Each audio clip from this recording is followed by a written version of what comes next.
Welcome to செல்வி சமையல். இன்றைக்கி செல்வி சமையலில் நம்ம ஒரு சூப்பரான இட்லி சாம்பார் எப்படி வைக்கிறதுன்னு பார்க்க போகிறோங்க. இது எங்கள் பாட்டி காலத்தில் இப்படி தாங்க வைப்பாங்க. அதுக்கு ஒரு ரகசிய டிப்ஸ் ஒன்று சொல்லி கொடுத்துருக்காங்க. இதுவரை யாரும் சொல்லாத அந்த டிப்ஸுங்க. அதை மட்டும் அந்த ஒரு பொருளை நீங்கள் சேர்த்திங்கன்னா இட்லி சாம்பார் சூப்பராக செம்மையாக இருக்குங்க. ரொம்ப எம்மியாக டேஸ்ட்டாக வைக்கலாம். வாங்க இப்போ நம்ம இட்லி சாம்பார் செய்கிறதுக்கு முதல்ல ஒரு பெரிய வெங்காயத்தை எடுத்து தோல் உரிச்சிட்டு அதை நல்லா கழுவிட்டு அதை ரெண்டாக கட் பண்ணிவிட்டு கொஞ்சம் பொடியாக கட் பண்ணிக்கலாங்க. நீங்கள் சின்ன வெங்காயம் வேணாலும் யூஸ் பண்ணலாம். நான் பெரிய வெங்காயம் தாங்க யூஸ் பண்ணுறேன். இதே மாதிரி சைஸில் கட் பண்ணி எடுத்துகிட்டு ஒரு பிளேட்டுக்கு ட்ரான்ஸ்ஃபர் பண்ணி வச்சுக்கலாம். திரும்ப ஒரு பெரிய சைஸ் தக்காளி எடுத்துக்கோங்க. தண்ணியில் நல்லா கழுவிடுங்க. கழுவின பிறகு இந்த மாதிரி ரெண்டாக கட் பண்ணிவிட்டு அதோட காம்பு பகுதி இருக்கும் பார்த்திங்களா, அந்த மாதிரி ரவுண்ட் ஷேப்பில் இருக்கும். அதை வெட்டி எடுத்துருங்க. ஏன்னா இதனால தான் கிட்னி பாதிப்பு வரதா சொல்கிறாங்க.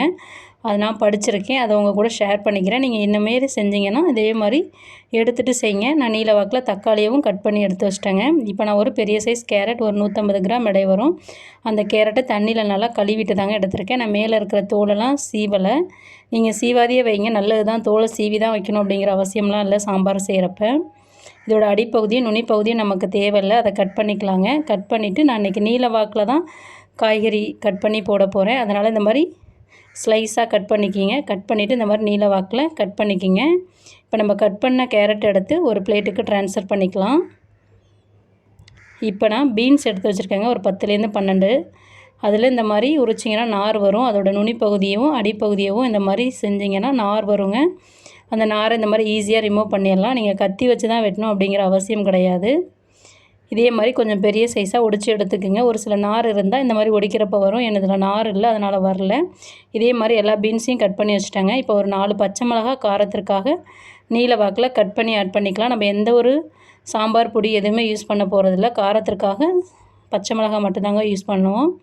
இப்போ ஒரு சின்ன சைஸ் உருளைக்கிழங்க நல்லா கழுவிட்டு நான் மேலே தோலெல்லாம் சீவலைங்க, தோலோடு தான் சேர்க்குறேன். உங்களுக்கு விருப்பம்னா நீங்கள் சீவிட்டு சேர்த்துக்கலாம். நீல வாக்கில் கட் பண்ணி வச்சுருக்காங்க. இதே மாதிரி நான் இப்போ சாம்பாருக்கு தேவையான இன்க்ரீடியன்ட் எல்லாமே நான் கட் பண்ணி எடுத்து வச்சுருக்கேன். துவரம்பருப்பு ஒரு 4லேருந்து 5 டேபிள் ஸ்பூன் வேக வச்சு மசிச்சு வச்சுருக்கேங்க.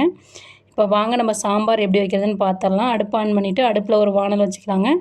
வானல் சூடான பிறகு ஒரு 2 ஸ்பூன் எண்ணெய் ஊற்றுங்க. எண்ணெய் சூடான பிறகு 1 ஸ்பூன் கடுகு உளுத்தம்பருப்பு, 1 ஸ்பூன் சின்ன ஜீரகம் ஆட் பண்ணி பொரிய விடுங்க. அடுப்பை சிம்மில் வச்சுக்கிங்க. நல்லா பொரியட்டும்.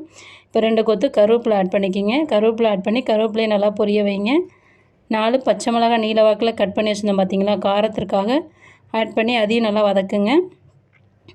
ஒரு பெரிய சைஸ் பெரிய வெங்காயம் பொடியாக கட் பண்ணி வச்சுருக்கேன். ஒரு 2 நிமிஷம் வதக்கிக்கிங்க. வெங்காயம் நல்லா வதங்கணும். வதங்கின பிறகு நம்ம நீல வாக்கில் கட் பண்ணி வச்சுருக்கிற ஒரு தக்காளி ஆட் பண்ணிக்கலாங்க. அது கூட மஞ்சள் தூள் சேர்த்துக்குங்க. தக்காளி சீக்கிரம் வதங்கி வரும். ஒரு 1/4 டீஸ்பூன் மஞ்சள் தூள் ஆட் பண்ணிவிட்டு நல்லா மிக்ஸ் பண்ணிக்கிறாங்க. தக்காளி நல்லா நைஸாக வதங்கி வரணும். மிதமான தீயில் வச்சு வதக்குங்க. இப்போ தக்காளி நல்லா வதங்கி வந்துடுச்சு. இந்த ஸ்டேஜில் நம்ம எடுத்து வச்சுருக்கிற காய்கறிகளை ஆட் பண்ணிக்கலாங்க. பீன்ஸ் ஆட் பண்ணிக்கிறேன் முதல்ல. அதன் பிறகு கட் பண்ணி வச்சுருக்கிற கேரட் ஆட் பண்ணிக்கிறேன். கட் பண்ணி வச்சுருக்கிற உருளைக்கிழங்கு ஆட் பண்ணிக்கிறேங்க. நான் இன்றைக்கி 3 வகையான காய்கறிகள் சேர்த்துருக்கேன். நீங்கள் இந்த ஷேப்பில் ஒரு தடவை செஞ்சு பாருங்கள். அந்த டேஸ்ட்டு சூப்பராக இருக்குங்க. ஒரு 1லேருந்து 1.5 நிமிஷம் நல்லா வதக்கிக்கிங்க. காய்கறி நல்லா வதங்கட்டும். இப்போ நல்லா வதங்கி வந்துருச்சு. இந்த ஸ்டேஜில் நம்ம வேக வச்சு எடுத்து வச்சுருக்க 4லேருந்து 5 டேபிள் ஸ்பூன் துவரம்பருப்புங்க. இது எங்களுடைய காட்டில் விளைஞ்ச துவரம்பருப்பு. அதை நான் வேக வச்சு எடுத்து வச்சுருக்கேன். வேக வைக்கிறப்ப மஞ்சள் தூளும் எண்ணெயும் சேர்த்து வேக வச்சுருங்க. நீங்களும் அதே மாதிரி வேக வச்சுக்கிங்க. பருப்பு தண்ணி எடுத்து வச்சுருந்தேன். அந்த பருப்பு தண்ணியை ஊற்றிக்கிறேன். இன்னும் கொஞ்சம் தேவைப்பட்டால் நீங்கள் நார்மல் தண்ணியும் ஆட் பண்ணிக்கலாங்க. நானும் ஆட் பண்ணிக்கிறேன். ஆட் பண்ணிவிட்டு நல்லா மிக்ஸ் பண்ணுங்கள். இப்போ நல்லா மிக்ஸ் பண்ணியாச்சு. பார்க்குறதுக்கே இந்த வெஜிடபிள் சூப்பரான கலராக இருக்குங்க. இப்போ இந்த ஸ்டேஜில் நம்ம சுவைக்கிறப்ப உப்பு ஆட் பண்ணிக்கலாங்க. உப்பு ஆட் பண்ணிவிட்டு நல்லா மிக்ஸ் பண்ணுங்கள். மிக்ஸ் பண்ணிவிட்டு ஒரு மூடி போட்டு அடுப்பை சிம்மில் வச்சுட்டு 10 நிமிஷம் மட்டும் வேக வைங்க. அது வேகட்டும். அதுக்குள்ளேயே நான் ஒரு ரகசிய டிப்ஸ் இருக்குதுன்னு சொன்னேன் பார்த்தீங்களா, இட்லி சாம்பார் சூப்பராக வரத்துக்கு ஒரு பொருள் சேர்த்தா மட்டும் போதுன்னு. அது என்னன்னு பார்ப்போம். ஒரு பவுலில் 4 ஸ்பூன் தண்ணி எடுத்து 1 ஸ்பூன் இட்லி மாவு ஆட் பண்ணி நல்லா கரைச்சிக்கிங்க. நம்மளுடைய பாட்டி காலத்துலலாம் இந்த மாதிரி தாங்க செய்வாங்களாம். சாம்பார் சூப்பராக மணமாக இருக்குமா. இப்போ நமக்கு 10 நிமிஷம் சாம்பார் வெந்து ஒரு பாதி அளவுக்கு காய்கறிகள்லாம் நல்லா வெந்து வந்துருச்சுங்க. இந்த ஸ்டேஜில் நம்ம இட்லி மாவு தண்ணியில் கரைச்சி வச்சுருக்கோம் பார்த்தீங்களா, அதை ஆட் பண்ணிக்கலாங்க. நல்லா மிக்ஸ் பண்ணிவிட்டு ஆட் பண்ணுங்கள்.